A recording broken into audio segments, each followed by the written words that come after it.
When the full-fledged war between Ukraine and Russia began in 2022, there were many who cited the biblical story of David versus Goliath. The romantic expectation or dream was like the biblical Goliath. Ukrainian President Vladimir Zelensky will turn the tables on Russian President Vladimir Putin, and Russia will face a humiliating defeat. There were many in India who expressed this view in public, including the opposition political leaders. But when things turned out, now after 3 years, it has become very evident that fact is fact and fiction is fiction. Reality is often different from what we dream. Actually, now, if we look at the outcome or fallout of the war, we find that Ukraine has almost lost almost 20% of its territory. Then now, even the fronts of Ukraine, the new US President Donald Trump has blamed Zelensky for beginning the war. And now US wants the natural resources of Ukraine. I think the situation is almost like tails, heads, Zelensky loses, tails, Vladimir Putin wins. That is, anyway, Ukraine is going to lose the war. And Ukraine is going to have a humiliating defeat. So it seems that the wise position or strategy was that of Indian Prime Minister Narendra Modi, who refrained from overzealously supporting Vladimir Zelensky. Many Western leaders and many opposition leaders in India had blamed Narendra Modi for not going all out to support Ukraine. But Modi took a very wise position, and he said India actually wants to end the war. India wants peace. But at the same time, he was not ready to blame Vladimir Putin for the war. So now it seems that that position was the right position.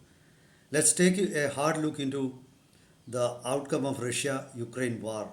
Welcome to Insights. I am Hari Kumar. Now let's start with the latest development. After Donald Trump was inaugurated as US President, Trump has made his position very clear. He is upfront on this issue. He is not willing to go all out to support Ukraine. And in fact, he is actually willing to support Ukraine only if Ukraine signs a deal with the United States, giving the United States rights over 50% of the rare earth wealth or natural resources. I mean, the profit of 50% of the natural resources. So it's almost like Russia winning the war. I think this demand is not for any future help. Actually, US wants this, the profit from mineral wealth, not for any future help, but for the aid provided by the United States in the previous years. And for the future, maybe that's different. The US has not actually assured any safety to Ukraine or any assurance of US help in the case of a future war, future attack by Russia or any other country. So Zelensky is actually between, the devil and the deep sea. If they don't enter into a ceasefire agreement with Russia, actually Russia will capture more territory. If they enter into an agreement with Russia, the Russia is not going to withdraw from the areas they have already captured. And, they will lose the right over a significant part of their mineral wealth also. So anyway, it is a losing proposition for Vladimir Zelensky. Now, what is the fallout of this war? If you look at the fallout of this war or the message that the war sends, you need to believe the assurances of the Western world. You take to take the assurances of Western world always with a pinch of salt. You know, actually there was a the war, the full-fledged war began in 2022. But even before that, even almost 10 years before that, there were troubles in Ukraine. The beginning was actually there was an uprising in Ukraine against the Russia-backed president of Ukraine. Then Russia intervened. There was uprising in areas where Russians were living, and Russian army had captured Crimea and a town named Donbass. You know, that was there.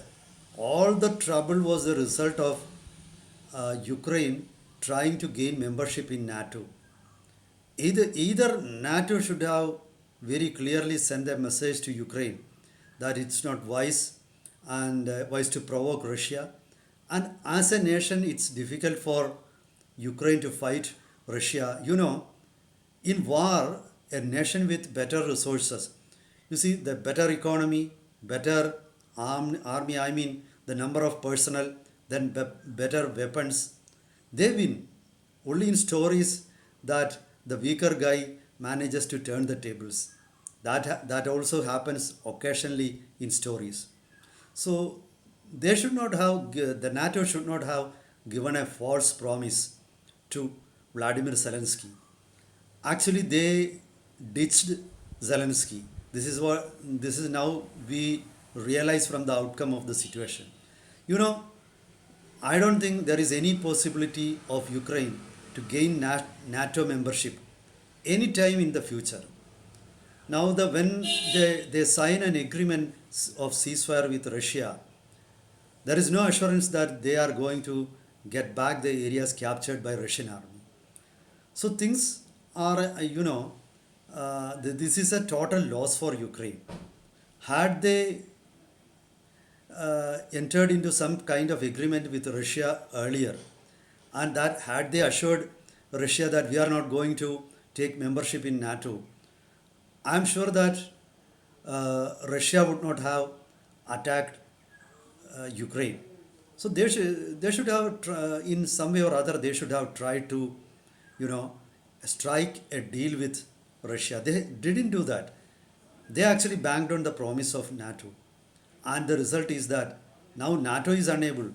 Now there is a talk of forming a European army and stationing it there to ensure a ceasefire, a peacekeeping force, I mean.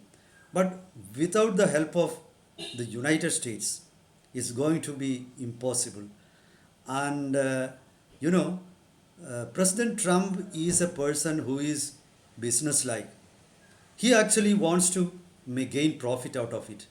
He is actually dreaming of bringing $500 billion to United States. He has already expressed that in public.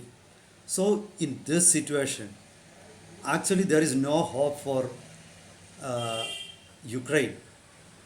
This is actually a lesson for anybody who believes the word of the Western world. In the future also the same is going to happen. If there is a leadership change in any of the Western countries, there is no assurance that the next government will keep the promise. So things have changed. So it is better for any country who banks on the words of the West and goes for a war to think twice. I mean, this situation is actually a warning for Taiwan also. If Taiwan goes by the word of the West and tries to enter into a war with China, that is going to be devastating. And, the same can happen in any country. So, in this context, actually, the position taken by Prime Minister Narendra Modi was the right position. Because Prime Minister Narendra Modi knew that despite all the talk of these principles, like taking a principled stand, when reality comes, India's interest will be hurt. Had India supported Ukraine in any way, it would have antagonized Russia, and the West would also not have supported this. So it was a very wise position taken by Prime Minister Narendra Modi in not going all out in support of Ukraine. Actually, Modi's position that we want peace, but at the same time, you don't want to blame Russia for, and that too a time tested friend like Vladimir Putin, has been proved as the right or the exact position needed by India. So let's see how things are going to turn up in the coming days.